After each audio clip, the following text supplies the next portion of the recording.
Kalau kita lihat ada 3 nama yang selalu teratas. Pak Prabowo bisa maju karena punya Gerindra, tapi tidak cukup.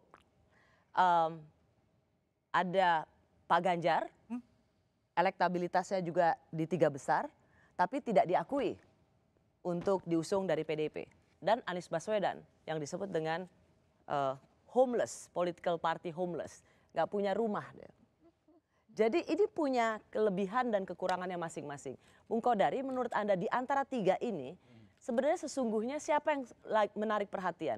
Apakah benar prasangka politik analis saat ini adalah yang ingin dibangun adalah Anies Ganjar, Ganjar Anies, yang kemudian keluar dari partai politiknya masing-masing? Berapa jumlah pasangan calon itu kan nanti ditentukan oleh interaksi antara popularitas calon dengan persyaratan pengajuan calon presiden. Nah, saya memilih untuk selalu fokus pada yang pertama dulu. Karena seorang calon berapapun populernya kalau tidak didukung partai politik nggak bisa maju. Oke, itu yang terjadi pada Ganjar Secara misalnya. formal, iya, secara formal kita harus melihat pada 3 partai politik ya. Pertama PDI Perjuangan, yang kedua adalah Golkar, yang ketiga itu Gerindra. Kenapa begitu? Karena PDI bisa maju sendiri. Jadi Bu Mega itu udah pasti jadi queen maker tuh, udah pasti itu. Nah, yang kedua adalah Golkar gitu. Dan kita lihat Golkar udah bergerak. Dengan cara apa? Dengan menggandeng P3 dan PAN ya. Syarat suara, syarat pencalonan sudah terpenuhi. Bahkan lebih jauh lagi Pak Erlangga udah mengatakan capresnya sudah ada nih gitu. Siapa nama capresnya belum dikeluarin. Di situ kita bisa di situ kita bisa tebak-tebak buah manggis. Kali ini saya setuju dengan nol ya, kemungkinan namanya Ganjar. Oke. Wakilnya Kita tanya siapa kita benar nggak ya? tahu. Dari KIB itu memang calon. Saya lanjut dikit ya. Saya lanjut dikit. Yang ketiga itu adalah Gerindra gitu. Jadi sebetulnya judulnya ini agak salah nih. Saya nggak setuju nih. Siapa queen maker? Jokowi, Megawati, Surya Paloh. Kurang satu. Siapa? Prabowo Subianto. Iya. Pada hari ini calon presiden yang pasti maju itu namanya Prabowo Subianto. Karena dialah paket paling lengkap. Ganjar, Anies, cuma punya elektabilitas, nggak punya partai. Kita tambahkan. Puan dengan Airlangga punya partai tapi nggak punya elektabilitas. Yang punya itu cuma Prabowo.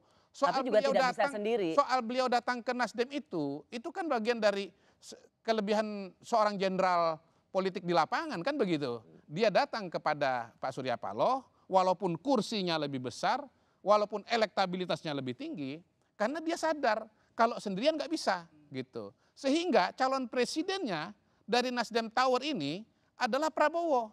Dan wakilnya besoknya udah nongol, udah ditampilkan oleh sutradaranya. Siapa yang datang pada hari berikutnya? Erick Thohir, begitu. Jadi makanya buat saya agak menarik juga tuh. Kok Pak SBY presiden 2 kali, presiden 2 kali ya kan, lalu pernah musuhan sama Surya Paloh, itu datang ke gondang dia, itu luar biasa, itu nggak pernah saya mimpikan bisa terjadi, itu penting sekali, ada sesuatu yang sangat signifikan di sana, saya nggak tahu apa gitu. Tetapi apa yang tidak terbayangkan sama kita dilakukan. Oh iya, memang. Prabowo Jokowi, Jokowi Prabowo 3 periode. Nah ini itu dia. akrobatik luar biasa. Jadi ini politik kita hari ini bukan hanya masalah utak-atik gatuk tadi kata Mas Bima, tapi ini penuh fantasi. Tapi saya lanjutkan ya. Ini harus saya tanya dulu Mbak Nurul. Benar nggak KIB itu sudah mulai muncul satu nama Ganjar Pranowo sebagai capres? Saya bukan katakan Ganjar ya, saya bukan katakan Ganjar. Noel tadi itu menurut Ganjar ya. Gitu. Ya. Kalau menurut saya calon presidennya Jokowi lagi. Loh iya. Itu kan termasuk nanti di Nasdem Tower ini yang disiapkan Jokowi lagi. Terus setiap orang, kemarin dalam sambutannya Pak Zulhas juga mengatakan bahwa setiap ketua umum yang bergabung di KIB itu ya punya kemungkinan juga untuk jadi capres kan begitu. Nah kita belum mengeluarkan, tapi yang jelas bahwa dari kami Partai Golkar sesuai dengan amanat Munas itu ya Pak Erlangga Hartarto. Tapi sekali lagi saya ingin mengatakan bahwa kita tidak perlu terlalu strict pada percaya pada survei begitu. Survei itu kayak kitab suci. Menurut saya tidak begitu. Gitu. Tidak satu-satunya lah. Tidak satu-satunya menjadi parameter begitu ya. Orang belum terlalu banyak mengenal Bapak Erlangga misalnya gitu. Di kalangan middle class ke atas begitu. Beliau dikenal sebagai teknokrat. Karena keberhasilannya memimpin sebagai Menko Perekonomian dan seterusnya. Dan mungkin grassroots-nya yang perlu kita kerja keras begitu ya. Tapi dengan adanya 2 partai tersebut, ini kan satu kecerdasan berpolitik Yang cerdas Kami lah. siapa? Golkar. Pak Erlangga. Pak Erlangga. Oh, oke. Jadi Yang cerdas jadi Pak Erlangga. ketum PAN sama ketum P3 kurang cerdas. Cerdas juga. Cerdas juga. Enggak, Cerdas beliau juga, cerdas. dua-duanya Sama-sama ya. cerdas. Karena begini ya, yang tadinya tidak terlalu banyak dibicarakan, Iya. sekarang menjadi pembicaraan publik terus-menerus. Oke. Golkarnya, PAN-nya, P3-nya, ini kan satu keuntungan politik bagi kami. Apalagi Gitu. PAN kalau reshuffle pasti masuk kan? Ya, Iya.